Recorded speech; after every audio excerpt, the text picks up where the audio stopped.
ముందుగా నమస్కారం చేస్తూ ఈ ధ్యాన జగత్ సభ్యులందరికీ అలానే సుధాకర్ సార్కి అందరికీ నమస్తే అమ్మా, ధన్యవాదాలు. లోక సమస్త సుఖినో భవంతు.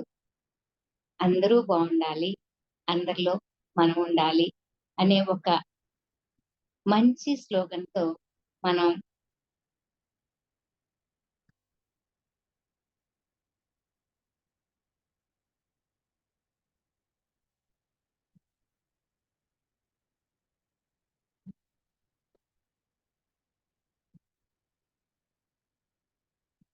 ఈరోజు క్లాసు స్టార్ట్ చేసుకున్నామండి. ఏ దేవాలయంలోనూ దేవతలు లేరు, స్త్రీల రూపంలోనే ఆ దేవతలు మన ఇంట్లోనే సంచరిస్తున్నారు అని ప్రతి పురుషుడు గుర్తించాలి అంటారు బ్రహ్మశ్రీ పత్రిజీ గారు.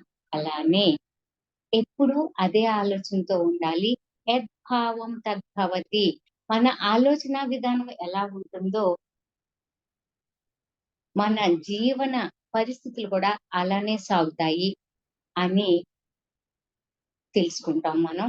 ఈ ధ్యాన మార్గంలోకి వచ్చిన తర్వాత ఇటువంటి విషయాలన్నీ చాలా ఎక్కువగా రుజువు అవుతూ ఉంటుంది మనకి అని తెలుసుకోవాలండి. అయితే ఇంతకు ముందు ఎపిసోడ్స్ లో నేను కుండలిని శక్తి గురించి చెప్పటం కోసం సుధాకర్ సార్ క్లాస్ ఒకటి విన్నాను. దాన్ని ఇన్స్పిరేషన్ గా తీసుకొని కుండలిని శక్తి గురించి చెప్తూ ఆ కుండలిని శక్తికి మూలాధారమైనటువంటి అమ్మవారి గురించి చెప్తూ మొట్టమొదటి శ్లోకం లాస్ట్ ఎపిసోడ్స్ లో చెప్పానండి. ఆ మొట్టమొదటి ఆ శ్లోకం ఏంటి అంటే, శ్రీమాతా శ్రీ మహారాజ్ఞి శ్రీమత్ సింహాసనేశ్వరి చిదగ్నికుండ సంపూత దేవకార్య సముద్యత. ఇది మొట్టమొదటి శ్లోకం. అయితే ఈ మొట్టమొదటి శ్లోకానికి అర్థం ఏంటి అనంటే, అమ్మా సమస్త జీవులకి తల్లివైన నీవు బ్రహ్మాండాలకి మహారాణిగా వెలుగొందుతూ బంగారు సింహాసనం మీద ఆసీనురాలై ఉన్నావు అమ్మా అంటూ సింహాన్ని వాహనంగా అధిరోహించి చిదగ్నికుండ సంభూత అంటే జ్ఞానం అనే అగ్నిగుండం నుంచి ఆవిర్భవించినటువంటి అమ్మవి నీవు దేవకార్యాలని సులభతరం చేస్తావమ్మా. అందుకే దేవకార్య సముద్యత, మానవ జన్మ లక్ష్యమే మోక్ష సాధనం అని తెలుసుకొని ఆ ఆ లక్ష్యాన్ని సాధించటం కోసం, ఆ దివ్యత్వాన్ని తెలుసుకోవటం కోసం నేను ఎక్కడి నుంచి వచ్చాను, ఎందుకోసం వచ్చాను అని తెలుసుకోవటానికి, ఎటు వెళతాను అని ఇవన్నీ తెలుసుకోవాలి అంటే మానవుల్లో ఉన్నటువంటి మూలాధార చక్రంలో ఉన్నటువంటి కుండలిని శక్తిని ధ్యాన సాధన ద్వారా కర్మబంధాల నుంచి తప్పిస్తూ దివ్య కార్యమైనటువంటి మోక్ష ప్రవృత్తులే దైవ గుణాలు అని తెలుసుకొని అటువైపుకి వెళ్తూ ఆ సాధకుడు ఆ రెండింటినీ సంస్కరించుకుంటూ తనలో ఉన్నటువంటి దివ్యత్వం వైపుకి ఉద్దీమించటమే దేవకార్య సముద్యత అని మనం ఇంతకు ముందు ఉన్నటువంటి మొట్టమొదటి శ్లోకంలో చదువుతూ అమ్మ ఆది పరాశక్తి మనకి ఏమని బోధించింది అంటే, మానవ జన్మ లక్ష్యం మోక్ష సాధనేనండి. అందుకోసం దివ్యమైన ధ్యాన సాధనతో మనకున్నటువంటి కర్మబంధనాలన్నీ తొలగించుకొని దైవ కార్యమైనటువంటి ఒక మంచి మోక్ష మార్గానికి మనం పయనించాలి అని, అక్కడికి వెళ్లి దైవ సామ్రాజ్యం చేరుకొని ఉన్న స్థితి నుంచి ఇంకొక ఉన్నత స్థానంలోకి వెళ్ళాలి అని మనకి మొట్టమొదటి శ్లోకంలో అమ్మ చెప్పింది అని మనం ఇంతకు ముందు క్లాస్ లో తెలుసుకున్నామమ్మా. ఇప్పుడు రెండో శ్లోకం ఏంటి అంటే, ఉద్యద్భాను సహస్రాభ చతుర్బాహు సమన్వనిత రాగస్వరూప పాషాఢ్య క్రోధాకారాంకుశోజ్వల. అంటే ఈ రెండో శ్లోకంకి ఉన్నటువంటి అర్థం ఏంటి అంటే, ఉద్యత్ భాను సహస్రాభ అంటే ఉదయించిన 1000 సూర్యుల యొక్క తేజస్సులాగా చతుర్బాహు సమన్వనిత అంటే 4 చేతులు కలిగి ఉన్నది. అంటే ధర్మ, అర్థ, కామ, మోక్షాలు కలిగి ఉన్నటువంటి రాగస్వరూప పాషాఢ్య అంటే రాగద్వేషాలు అన్న పాశంలో చిక్కుకుని పోయి క్రోధాకారాంకుశోజ్వల క్రోధం అనే అంకుశాన్ని పట్టుకొని ఉన్నటువంటి అమ్మా అని ఈ నామానికి అర్థం చెప్తూ మొత్తం ఈ శ్లోకానికి ఉన్నటువంటి మొత్తం అర్థం ఏంటి అంటే సహస్ర సూర్యుల కాంతులతో వెలుగొందుతూ 4 చేతులతో కలిగి రాగస్వరూపమైనటువంటి పాశాన్ని ఒక చేత ధరించి అంకుశం ఇంకో చేత్తో కోదండం ఇంకో చేత్తో మరొక చేత్తో పంచపుష్పాలు ధరించి ఉన్నటువంటి అమ్మా ఈ ఈ విషయాన్ని అద్వైతార్థంలో ఏం చెప్తున్నారు అంటే భౌతిక శరీరంలో సూర్యులు తిరిగి ఉన్నటువంటి ప్రాణశక్తి కేంద్రాన్ని కుండలిని శక్తి అని అంటారు అని ఇది మనం మొట్టమొదటి శ్లోకంలోనే ఇదే తెలుసుకున్నామండి.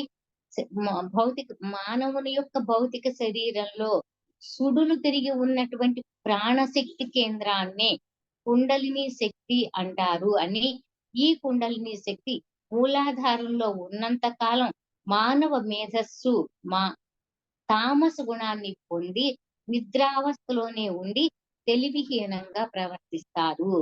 ధ్యాన సాధన ద్వారా ఎప్పుడైతే ఈ కుండలిని శక్తిని జాగృతం చేసి ప్రాణశక్తిని జాగృతం చేసినప్పుడు మానవ మేధస్సు తేజోవంతమై మనసు రజోగుణాన్ని దాటి సత్వగుణాన్ని సంతరించుకొని వేల సూర్యులు ఉదయిస్తే ఎంత కాంతి ఉంటుందో అలా జ్ఞాన ప్రకాశంతో వెలుగుతుంది.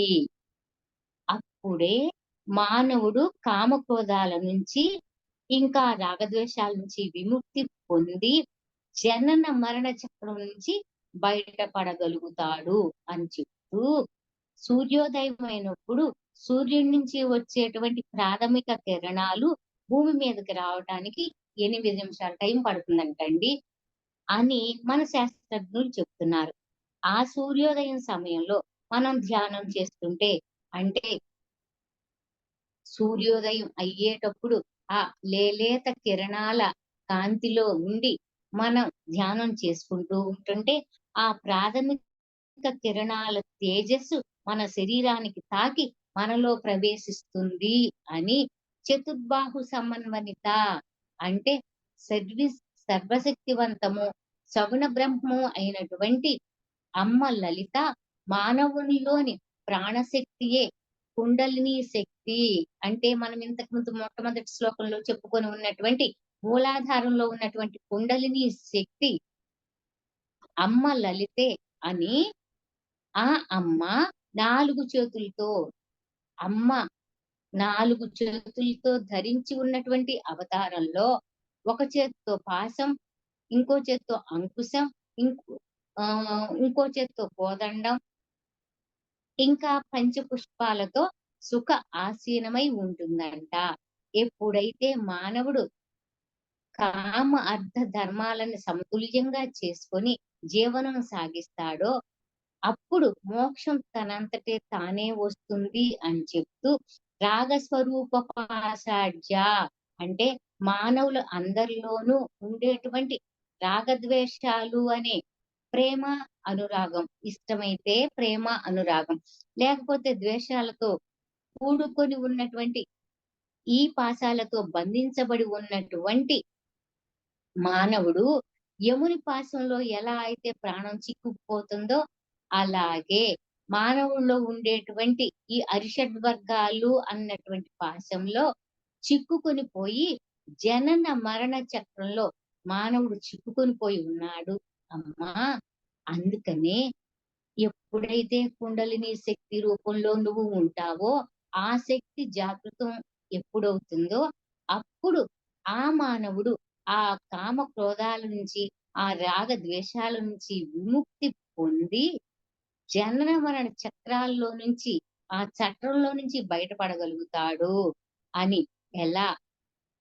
ఎలా బయటపడగలుగుతాడు అంటే, నిరంతరం ధ్యాన సాధన ద్వారా, సజ్జన సాంగత్యాల ద్వారా ఈ పాశాల నుంచి విడిపించుకోవచ్చు అని చెప్తూ, క్రోధాకారాంకుశోజ్వల అంటే మనిషిలో ఉన్నటువంటి కోపాన్ని కూడా అణిచేటువంటి శక్తి ఆ కుండలిని శక్తికి ఉంది. అంటే కుండలిని శక్తి అంటే ఏంటండి? ఇన్ని సార్లు చెప్తున్నారు. అసలు ఈ కుండలిని శక్తి ఏంటండి అంటే, మనిషిలో ఉన్నటువంటి మూలాధారంలో ఉన్నటువంటి కంటికి కనిపించని ఉన్నటువంటి అమ్మ రూపంలో ఉన్నటువంటి ఈ శక్తినే కుండలిని శక్తి అంటారు. ఈ శక్తి ఎప్పుడైతే జాగృతం అవుతుందో అప్పుడేమవుతుంది? విచక్షణ జ్ఞానం వచ్చి మనిషిలో క్రోధం, కోపం అన్నీ అణిచివేసినట్టుగా అయిపోతది. ఎలా? ఎందుకు అణిచివేసినట్టుగా అయిపోతదండి అంటే, కుండలిని శక్తి జాగృతం అవ్వకపోతే గనక ఎప్పుడూ కోపము, చిరాకు, విసుగు ఇటువంటి వాటితోనే అజ్ఞానంగా ఉన్నటువంటి వ్యక్తికి ఏమీ తెలీదండి. ఎప్పుడైతే ధ్యాన సాధన ద్వారా ఈ కుండలిని శక్తిని జాగృతం చేసుకుంటారో, అలా చేసుకున్నప్పుడు ఆ శక్తి ఆధారమైనటువంటి ఆ అమ్మ చక్కటి విచక్షణ జ్ఞానాన్ని, తెలివిని ఇచ్చినప్పుడు ఆ కుండలిని శక్తి ఎదిగి మనిషిలో తెలివితేటలు జాగృతం అయితే అప్పుడు ఏది మంచి, ఏది చెడు అని తెలిసి ఆ శక్తి ద్వారా, ఆ సాధన ద్వారా ముందుకు ఎదుగుతాడు అని. అంకుశం అంటే చివరి సూది మొనలా ఉండేటువంటి ఒక ఆయుధాన్ని, కోపాన్ని అదుపు చెయ్యబడుతాడు అని మనని మనం గమనించుకుంటూ, అంటే ఎప్పుడైతే ఈ శక్తి అమ్మ అంకుశంలాగా మన కోపాన్ని అణిచివేసిందో, అప్పుడు మనకి జ్ఞానాదులు తెలిసి, మనని మనం గమనించుకుంటూ, మనలో జరిగే శరీర ప్రక్రియల ద్వారా, ఆ ప్రకంపనల ద్వారా మనసుని ఉద్వేగంగా ఉండే మనసుని కట్టడి చేసి, మనని మనం నిభాయించుకుంటూ అంటే ఎప్పుడైతే మౌనంగా మనం నిరంతరంగా సాధన చేస్తూ ఉంటామో, అప్పుడు మనని మనం కంట్రోల్ చేసుకుంటూ, మన మనసుని బయటికి వెళ్ళనివ్వకోకుండా మనని మనం జాగ్రత్త చేసుకుంటాము అని చెప్తూ, ఇప్పుడు దాకా మనం ఈ అద్వైత అర్థాన్ని వింటున్నాం కదా! సర్వశక్తులకి మూలమైనటువంటి అమ్మ 4 చేతులతో, 4 వస్తువులతో, 1000 సూర్యుల ప్రకాశంతో ప్రకాశిస్తూ ఉంటుంటే, సూర్యుడు, సూర్యుని కాంతి ఒక్కటేనండి. 1000 సూర్యుల ప్రకాశంతో అమ్మ అలా మనకి కనిపిస్తూ ఉంటే, ఆ సూర్యుని నుంచే వచ్చేటువంటి సూర్యకిరణాల కాంతి ఎలా ఉంటుందో, అలానే అమ్మ ప్రకాశిస్తూ మనకి కనిపిస్తూ ఉంటే, అంతా ఒక్కటే అన్న సమభావంతో నానా రకాల అరిషడ్వర్గాలతో నిండి దిక్కుతోచని అజ్ఞానంలో మనం కొట్టుకుపోతూ ఉన్నప్పుడు, ఈ మానవ జీవితాన్ని సరిదిద్దటానికి అమ్మ 4 చేతులతో వచ్చావు తల్లి అని స్మరించుకోవాలి అని. ఎందుకు అంటే, ఎత్ర నార్యస్తు పూజ్యంతే రమంతే తత్ర దేవతాః అంటే 4 చేతులతో 4 ఆయుధాలుగా అవ్యక్తంగా కంటికి కనిపించని అమ్మ రూపాన్ని ప్రతి స్త్రీలోనూ, ఆ స్త్రీలో ఉండేటువంటి శక్తి స్వరూపాన్ని ఎవరైతే ఎప్పుడైతే గౌరవిస్తారో అప్పుడే లోకం బావుంటుంది అని. ఇది ఇంద్రియాల ద్వారా బయటకు సంచరించే మనస్సుని అలాగే బహిర్ముఖం కానివ్వకుండా అంతర్ముఖం చేసుకొని, మనలోనే ఉన్నటువంటి మన సస్వరూపమైనటువంటి ఆ ప్రాణశక్తిని భ్రమరంలా తిరుగాడుతూ ఉండేటువంటి ఆ భ్రమరాంబని, ఆ అమ్మ లలితాంబికలా దర్శిస్తూ ప్రశాంతంగా, మౌనంగా మనలో ఉన్నటువంటి ఆ క్రోధాన్ని అణిచివేయాలి అని చెప్తూ, ఇదే నామానికి ఇంకొక వివరణ ఏం చెప్తున్నారు అంటే,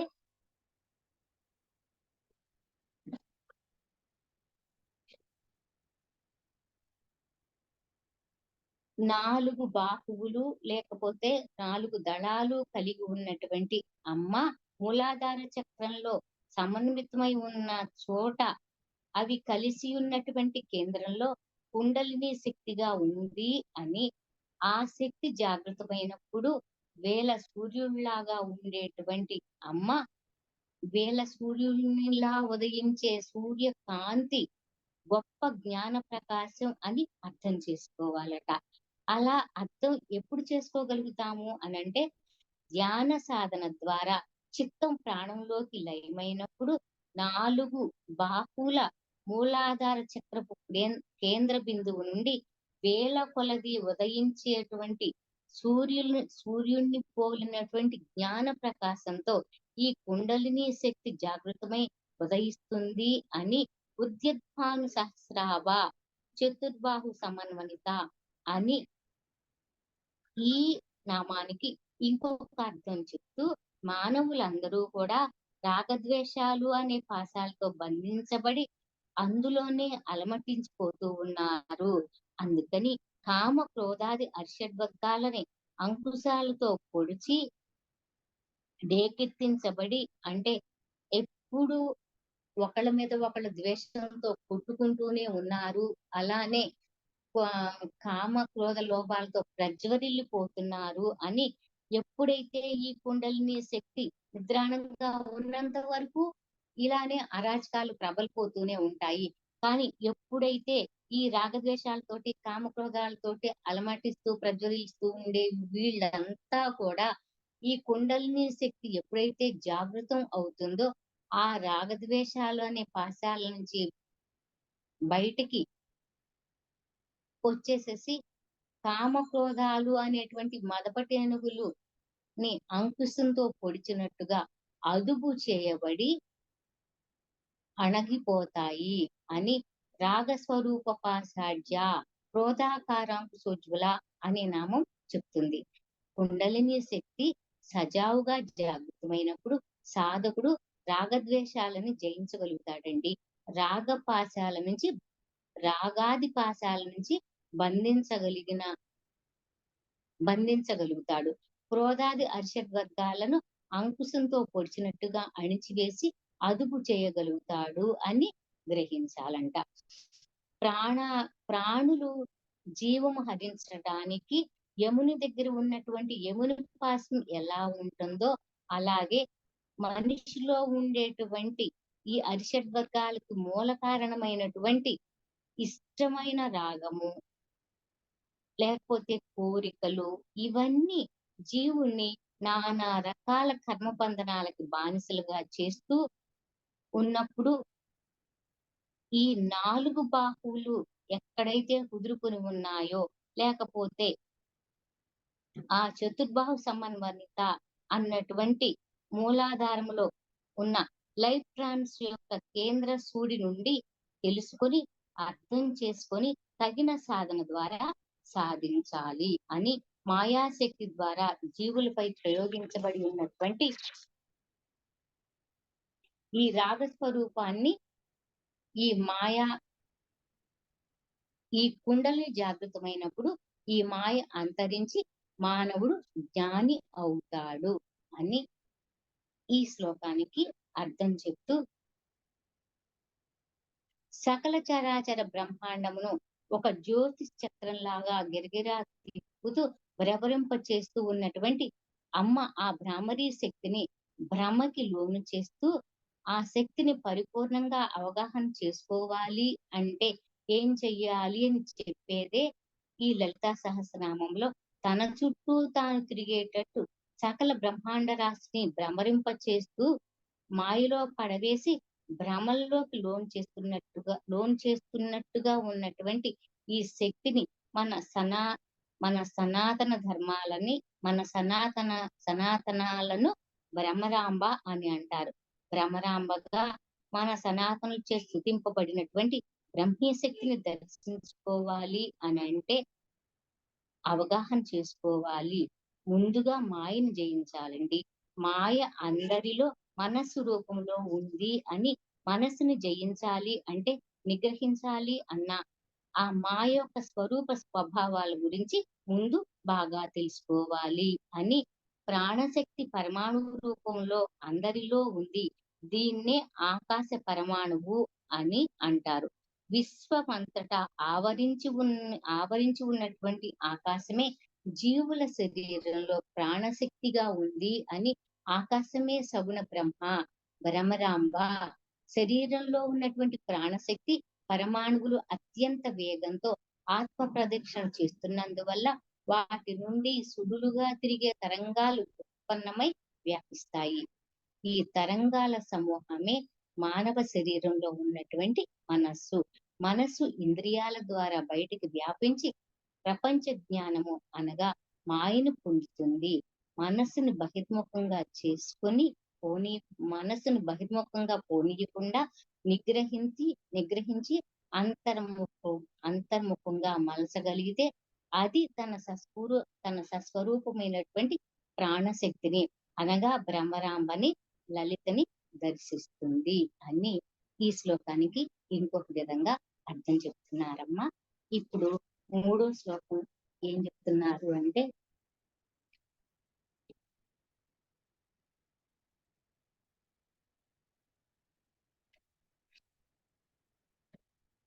మనోరూపేక్షు కోదండ పంచ తన్మాత్ర సాయిక నిజారుణ ప్రభాపూర్ణ మధ్య బ్రహ్మాండ మండల. అంటే మనోరూపేక్షు కోదండ మనస్సు అనే రూపంలో ఉన్న చెరుకు విల్లు, పంచ తన్మాత్ర సాయక పంచపుష్పముల వంటి బాణములు, నిజారుణ అంటే స్వచ్ఛమైనటువంటి అరుణ కాంతి, పూర్ణమైన ప్రకాశంతో మధ్య బ్రహ్మాండ మండలాకారంలో ఉన్నటువంటి బ్రహ్మాండం. ఈ మొత్తం ఈ ఈ ఈ పదాలకు అర్థం చెప్పారు. ఇప్పుడు ఈ నామానికి ఉన్నటువంటి శ్లోక అర్థం ఏంటి అంటే, అమ్మా మనసుకు ప్రతీక అయిన చెరుకు విల్లుని, పంచేంద్రియాలని, పంచ తన్మాత్రల్ని బాణాలుగా ధరించావమ్మా. సహజమైన ఎర్రని కాంతులతో బ్రహ్మాండ మండలాన్ని కలిగి ఉన్నావు అని అమ్మని స్తుతిస్తూ ఈ అద్వైతార్థంలో ఏం చెప్తున్నారు అంటే, మనోరూపేక్షు కోదండ అంటే సకల చరాచర జగత్తునంతా కూడా ఒక చక్కని జ్యోతి చక్రంలాగా గిరగిరా తిప్పుతూ భ్రమరింప చేస్తూ ఉన్నటువంటి కుండలిని అనే భ్రామరీ శక్తిని పరిపూర్ణంగా అవగాహన చేసుకోవాలి అంటే ముందుగా మనం మాయను జయించాలి. మాయను ఎలా జయించాలండి అంటే, ఇప్పటి వరకు చెప్పుకున్నటువంటి ఈ కుండలిని శక్తి ఎప్పుడైతే మనకు జాగృతం అవుతుందో అప్పుడు మనం ఈ కుండలిని శక్తి జాగృతం అయినప్పుడు విచక్షణ జ్ఞానంతో ఈ మాయని మనం జయించగలుగుతాము అని ఇంతకు ముందు మనం చెప్పుకున్నటువంటి నామాల్లో మనం తెలుసుకున్నామండి. అయితే ఈ మాయా అన్నది ప్రతి ఒక్కరి మనసులోనూ ఉంటుంది. ప్రతి ఒక్కరి మనసు రూపంలో ఉంటుందంట. అయితే మనసుని జయించాలి అంటే, దాన్ని గ్రహించాలి అన్నా ముందుగా దాని స్వరూప స్వభావాల గురించి మనం క్షుణ్ణంగా తెలుసుకోవాలి.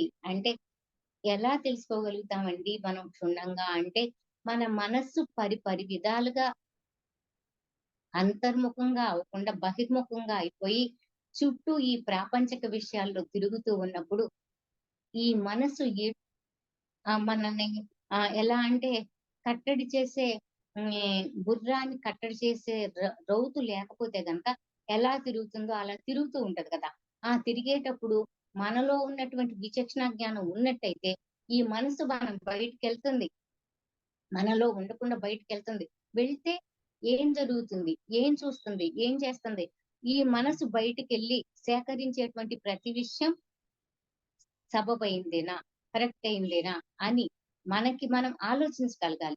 ఆలోచించాలి అంటే మనకి ఎప్పుడైతే మనలో నిద్రాణంగా ఉన్న శక్తి జాగృతమయ్యి మనకి విచక్షణ ఉంటేనే మన మనసు బయటకెళ్ళి ఏం ఏం చూస్తుంది, ఏం చేస్తుంది, ఆలోచించే మనసు చెప్పే విధానం కరెక్ట్ అవునా కాదా అని మనకు తెలుస్తుంది. అలా మన శక్తి మనకు విచక్షణ లేకపోతే గనక మనసు ఏదంటే అదే అదే కరెక్ట్ అన్నట్టు అయిపోతుందన్నమాట. అట్లా ఇవన్నీ ఈ మంచి చెడు జ్ఞానాలు ఎప్పుడైతే తెలుసుకోలేక ప్రతీదీ చేసే ప్రతి పని రైటే అనుకోని, అందులో పొరపాట్లున్నా సరే, అది రైటా రాంగా తెలియక మానవులందరూ కూడా ఈ మనసు చేసే కర్మలకి బందీలైపోతారంట. అయితే బందీలైపోతారు సరేనండి. ఈ మనసు చేసే ఆలోచనలన్నీ ఎలా ఉంటాయి అంటే, చెరుకు రసంలాగా తియ్యగా ఉంటాయంటండి. అంటే అసలు మనకు విచక్షణ జ్ఞానం లేకపోతే గనక మన మనసు ఏది చెప్తే అదే రైట్ అని మనం అనుకుంటాం కదా! అలా ఎందుకు అనుకుంటున్నాము అనంటే, మన ఆ మనసు చెప్పే ప్రతిదీ బావుంది. ఇది మంచి అని అంటుంది గాబట్టి, ఆ చెప్ జ చె చూసే విషయమైనా, చెప్పే విషయమైనా, వినే విషయమైనా ఏదైనా చాలా తియ్యగా చెరుకు రసంలాగా అనిపిస్తుందంట. అందువల్ల లాభం కలుగుతుందా? నష్టం కలుగుతుందా? అని సరిచూసుకునే తెలివి ఉండదండి.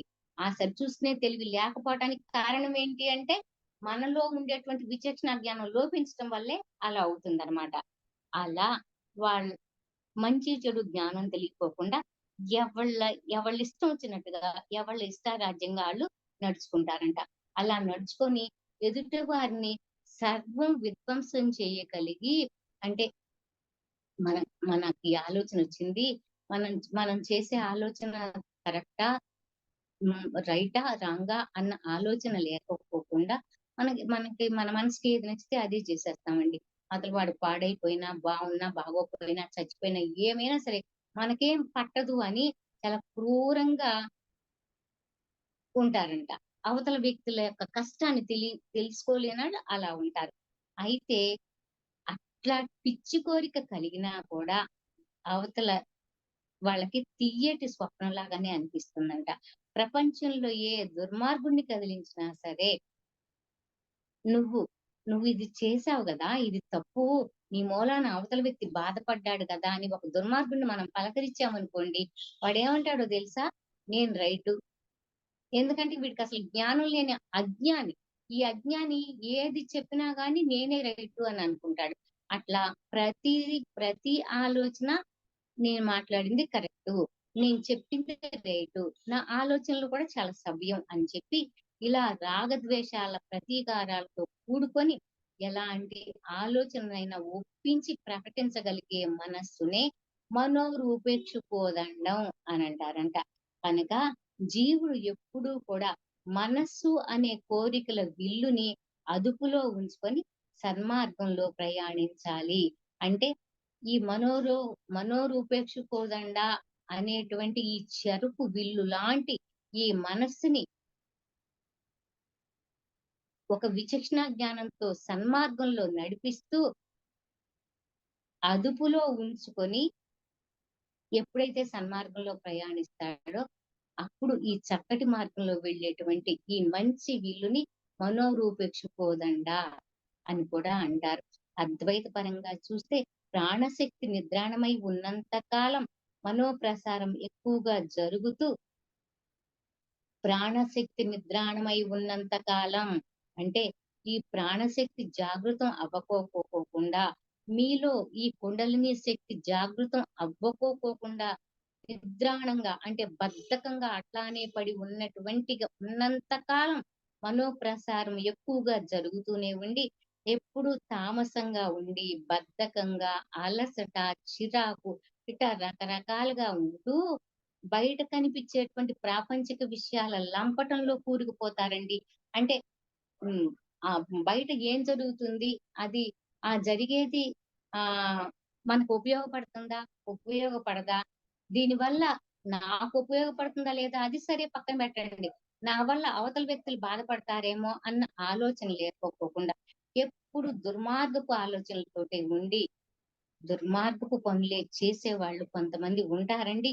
వాళ్ళెందుకలా ఉంటారు అంటే, జ్ఞానం లేకోకుండా ఉన్నంత కాలం అలానే ఉంటారు అని ఎప్పుడైతే కుండలిని శక్తి జాగరణ కుండలి శక్తి విచ్చుకొని ఎప్పుడైతే ప్రసారం జరుగుతుందో, అప్పుడు మనసు సాత్వికమై పరిపూర్ణంగా పరమమైత్రిని కోరుకుంటూ, పరమ శాంతిని కోరుకుంటూ, ప్రాపంచిక విషయాల నుంచి విడివడిపోయి నిర్మలంగా తయారవుతారంటండి.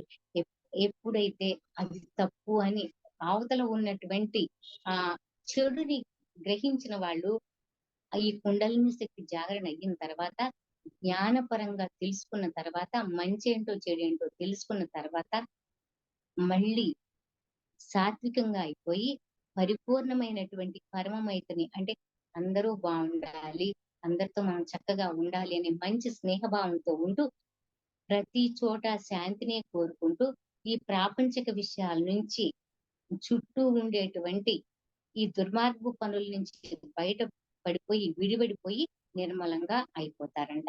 అలాగే పంచ తన్మాత్ర సాయక, సాయకములు అంటే బాణాలు. అవి శబ్ద, స్పర్శ, రూప, రస, గంధం అనబడేటువంటి పంచ తన్మాత్రలు. మానవ శరీరం భూమిగా, జలం, అగ్ని, వాయువు, ఆకాశం అనబడేటువంటి పంచభూతాలతోటి ఈ శరీరం తయారయ్యింది.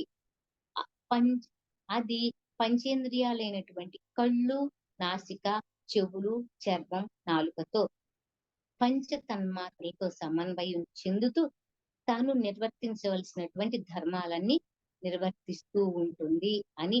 ఇంద్రియాలపై అదుపు కోల్పోయిన వాళ్ళు తమ కర్మలకి బందీలైపోతారు. అంటే ఇంద్రియాలని, కోరికలని అదుపు చేసుకోలేక చేసేటువంటి పిచ్చి పిచ్చి పనులు చేసిన వాళ్ళంతా కూడా వాళ్ళు చేసిన కర్మలకి వాళ్ళు బందీలైపోతారండి. ఎప్పుడైతే ఇంద్రియాలని అదుపు చేసి నియంత్రించుకున్న వాళ్ళు కర్మల నుంచి విముక్తులవుతారు. అందుకనే కదా చెప్తారు. ఇప్పుడు మనం ఇంత ఒక మంచి మాట విన్నాం. యద్భావం తద్భవతి.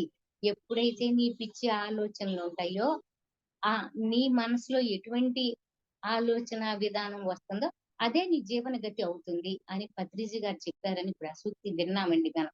అలానే విచక్షణ జ్ఞానం కోల్పోయి నువ్వు చేసే తప్పు పనులు ఏదైతే ఉంటావో దానికి ఆ పిచ్చి కర్మలకే బందీ అయిపోయి మళ్ళీ పుట్టి, మళ్ళీ చచ్చిపోయి జనన మరణ చక్రాల్లో కొట్టుకొని తిరుగుతూనే ఉంటారు.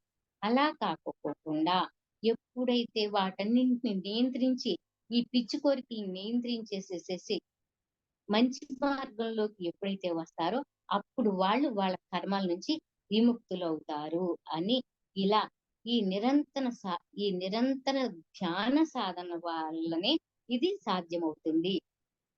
ఇలా ఈ సాధన ద్వారా ప్రతి ఒక్కళ్ళు కర్మల నుంచి విముక్తయ్యి మహాత్ములే మహాత్ములు, లేకపోతే మహేశ్వరులు అవుతారు. మహేశ్వరులు అవుతారు అంటే అంత తొందరగా మహేశ్వరులుగా ఎవరో అవరండి. కానీ మంచి మార్గంలో పయనించటానికి మాత్రం తప్పకుండా ప్రయత్నం చెయ్యగలుగుతారు. అది కూడా ఎప్పుడు ధ్యాన సాధన చేసి మంచి మార్గంలోకి వెళ్ళి తెలుసుకోగలిగితేనే అదైనా అవుతుంది. ఒకవేళ అట్లా అవ్వకపోతే గనక మళ్ళీ ఆ తామస ప్రవృత్తితోటే, బద్ధకంతోటి, ఈ పనికిరాని ఆలోచనలతోటి ఉన్న వాళ్ళు ఎవరైతే ఉంటారో మళ్ళీ వాళ్ళు అలానే ఉండిపోతారు. అలా కాకోకుండా ఎప్పుడైతే మంచి మార్గంలోకి వస్తారో అప్పుడు మళ్ళీ కొంచెం మంచి సాధనతో ఈ కర్మల నుంచి విముక్తి పొందుతారు అని. నిజారుణ ప్రభాకూర మధ్య బ్రహ్మాండ మండల అంటే మజ్జ అంటే ధాతువు. మానవ కపాలంలో వెన్నుపూసల్లో ఉన్నటువంటి ఎముకలో మజ్జ అనే ధాతువు నిండి ఉంటుందండి. ధ్యానం ద్వారా మన శరీరంలో ఈ కుండలిని శక్తి జాగృతమైనప్పుడు శరీరంలో ఉండేటువంటి ధాతువు అంటే మానవ శరీరంలో ఉన్నటువంటి వెనుక భాగంలో ఉన్న ఆ బోన్స్ మధ్యలో ఉండేటువంటి జిగురు అని చెప్పొచ్చేమో అనుకుంటున్నానండి. ఆ జిగురు ఎప్పుడైతే ఈ కుండలిని శక్తి ద్వారా ప్రభావితం అవి ప్రచోదనం అవుతుందో అప్పుడు మనిషిలో ఉన్నటువంటి ప్రాణశక్తి దివ్య శక్తితో నిండిపోతుంది అని. అలా నిండిపోయినప్పుడు సూర్య తేజస్సుతో కూడుకొని ఉన్నటువంటి అరుణకాంతి ప్రభలతో వెలిగిపోతూ సకల బ్రహ్మాండం అంతా దర్శనమిస్తుంది అని చెప్తున్నారమ్మా.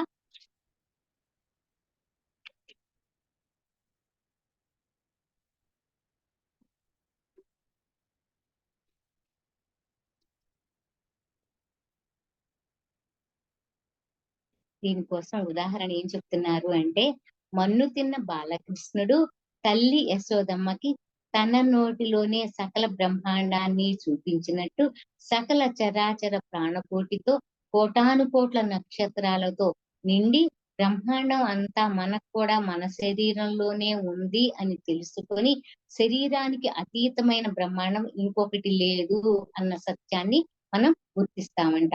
అంటే ఎప్పుడైనా సరే భగవంతుడు ఎక్కడున్నాడు అని కంటికి కనిపించని అవ్యక్త రూపంలో ఉన్నటువంటి ఆ భగవంతుడు ఎక్కడున్నాడు అని వెతకవలసిన అవసరం లేదు. మన్ను తిన్న బాలకృష్ణుడు యశోదమ్మకి తనలోనే సకల బ్రహ్మాండాన్ని చూపించినట్టుగా సకల చరాచర ప్రాణకోటితో కోటాను కోట్ల నక్షత్రాలతో నిండి ఉన్న బ్రహ్మాండం అంతా భగవంతుని అంశలాగా ఆ భగవంతుడు మనలోనే ఉన్నటువంటి ఆ సర్వాంతర్యామిని మనం తెలుసుకోవాలి అని మన శరీరమే అతీతమైన బ్రహ్మాండం, అంతకు మించింది ఇంకోటి ఏమీ లేదు అన్న సత్యాన్ని గుర్తించాలి అని మనస్సు ఇంద్రియాలకి పాదాక్రాంతం అయిపోయి నానా విధాలుగా బహిర్గతం అవుతున్నంత కాలం ఈ బ్రహ్మాండం అంతా మన శరీరానికి భిన్నంగానే అనిపిస్తుంది, కనిపిస్తుందండి. నిజమేనండి. మన మనసుని మనం కట్టడి చేసుకోలేకపోతే ఎలా కట్టడి చెయ్యాలి అంటే ఇప్పటి వరకు మనం చెప్పుకున్నది అదే కదా. ఎప్పుడైనా సరే మన మనసుని కేవలం ఏ రకంగా అయినా సరే మన మనసును కట్టడి చేసుకోగలం అని ఎవరు చెప్పినా ఎవరి అభిప్రాయం ప్రకారం ఎవరు వాళ్ళు కరెక్టేనండి. కానీ ధ్యాన సాధన చేసేటువంటి మనకి మాత్రం మన మనసును మనం ఎలా కట్టడి చేయగలం అనంటే ధ్యాన సాధన ద్వారానే మనసును కట్టడి చెయ్యగలము అని మనం ఖచ్చితంగా చెప్పగలమండి. అలా ఎప్పుడైనా సరే మన మనసును ధ్యాన సాధన ద్వారా కట్టడి చేసుకొని మనలో ఉండేటువంటి కోర్కెలకి పాదాక్రాంతం అయిపోయి ఆ కోరికల కోసం నానా విధాలుగా ఎలా కనిపిస్తే అలా బహిర్గతంగా బయటికి వెళ్ళిపోయి ఉన్నంత కాలం ఆ కోరికలకు మనం బానిసలమై ఉన్నంత కాలం ఈ బ్రహ్మాండం అంతా మన శరీరానికి భిన్నంగానే కనిపిస్తుంది. ఎందుకంటే మనసు శరీరం ఒకటిగా లేకపోకుండా శరీరం నుంచి మనసు విడివడిపోయి పలు రకాలుగా ఎలా సంచరిస్తుందో అలా సంచరించినప్పుడు మనస్సు మనస్సు శరీరాన్ని తన ఆధీనంలోకి తీసుకొచ్చినంత సేపు మనస్సు మనకి శరీరం మనకి భిన్నంగానే కనిపిస్తుంది. కానీ ధ్యానంలో మనస్సు అనే కోదండాన్ని ఇంద్రియాలు అనే తన్మాత్ర సాయకులని నిగ్రహించి కుండలిని శక్తిని కుండలిని ప్రాణశక్తిని జాగృతం చేసుకుంటే ఎప్పుడైతే ధ్యాన సాధన ద్వారా కుండలి శక్తి నుంచి మూలాధారం నుంచి సహస్రారం వరకు వెళ్ళి ఒక రకమైన జ్ఞానాన్ని తెలుసుకున్నటువంటి వ్యక్తి ఎవరైతే ఉంటారో అటువంటి వాళ్ళకి సకలం మనలోనే అంతరంగంలోనే ఉంది అన్నటువంటి పరమ సత్యం అవగతం అవుతుంది. ఇలా తెలుసుకోవాలి అంటే 5 నిమిషాలు 10 నిమిషాలు అరగంట ధ్యానం చేశామండి అంటే అది కుదరదండి, అవ్వదండి. సాధ్యమైనంత వరకు మనం ధ్యానం చేసుకున్నంత వరకే కాకుండా చేసే ప్రతి పని కూడా ధ్యానంగానే చేస్తూ నేను చేసే ప్రతి పని భగవంతుడిచ్చిన వరం ఇచ్చినటువంటి ఆ పనిని నా ధర్మాన్ని నేను నిర్వర్తిస్తున్నాను అన్నటువంటి ఆలోచన మనలో ఎప్పుడైతే వస్తుందో అవన్నీ ఆ మంచి మంచి ఆలోచనలన్నీ ఈ కర్మ నా కోసమే చేయబడింది, ఇందుకే నేను నియమించబడి ఉన్నాను అని ఎప్పుడైతే సద్బుద్ధితో మనం ఇటువంటి కార్యక్రమాలన్నీ మనం చేయగలుగుతామో అప్పుడు సకలం మనలోనే ఉంది అని తెలుసుకున్నటువంటి చక్కటి సత్యం మనకి అవగతం అవుతుంది అని ఈ విధమైనటువంటి మంచి అవగాహన కలిగినప్పుడు మనోరూపేక్ష కోదండ పంచ తన్మాత్ర సాయక నిజారుణ ప్రభా పూర్ణ మధ్య బ్రహ్మాండ మండల అన్న శ్లోకంలో ఉన్నటువంటి మనకి తెలిసినటువంటి చక్కటి రహస్యాలు మనకి అర్థమవుతాయి అని చెప్తున్నారమ్మా. ఓకే అమ్మా, thank you. Thank you so much madam. సహస్రనామాలు అంతవరకు అందరూ ఈ బుక్ చదవటానికి ప్రయత్నం చేయండి. బుక్ నేమ్ ఏంటి? శ్రీ లలితా సహస్రనామ రహస్య అద్వైతామృతం, జక్కా పద్మ గారు. Okay madam. Okay. Thank you madam. Thank you so much. Masters ఎవరైనా మీకు ఇంకా తెలుసుకోవాలనుకుంటే, ఇంకా చదివితే ఇంకా బాగా అర్థమవుతుంది. సో మేడం చూపించిన బుక్ మీరు చదివి ఇంకా దీని గురించి తెలుసుకునే వాళ్ళు తెలుసుకోవచ్చు. Thank you. Thank you.